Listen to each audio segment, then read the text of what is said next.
Detachment doesn't happen overnight. It usually follows a long period of internal conflict, confusion, and reflection on the part of the empath.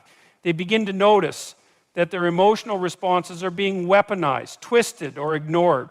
They start to see the manipulative patterns, the gaslighting, the love bombing, the passive aggression, the shifting goalposts, and eventually something clicks. They realize they're playing a game they didn't agree to. And that realization becomes the catalyst for detachment. There's a philosophical dimension to this as well, something rooted in existential responsibility. The empath in detaching is no longer trying to save or fix the narcissist. They're no longer carrying the weight of someone else's wounds. They're reclaiming agency over their own inner world. That's not selfish, that's mature. And it's deeply threatening to a person who's built their identity on external control. Detachment also brings a surprising kind of peace.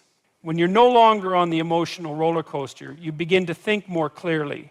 You can observe the narcissist's behavior without internalizing it. You can respond from a place of strength rather than woundedness. And that in itself becomes a form of silent resistance.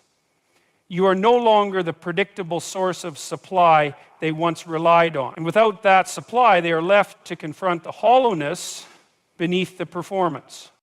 This is not about punishing the narcissist. It's about choosing clarity over chaos, choosing peace over performance, choosing truth over illusion. And in doing so, the empath begins to dismantle piece by piece the narcissist's carefully constructed sense of power. One of the most profound aspects of emotional detachment is that it removes the narcissist's ability to define reality. They might still try to provoke you through guilt, through shame, through subtle digs or outright accusations, but it no longer lands. It no longer shapes your perception of yourself.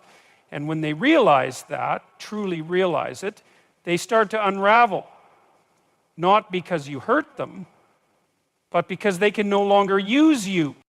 And that's the paradox. The empath, simply by reclaiming their emotional sovereignty, delivers a blow to the narcissist's ego more powerful than any argument or confrontation ever could. It's not loud, it's not dramatic, but it's final. When you stop reacting, you start reclaiming. And in the quiet space that follows, you discover something the narcissist never will. Your freedom isn't given, it's chosen.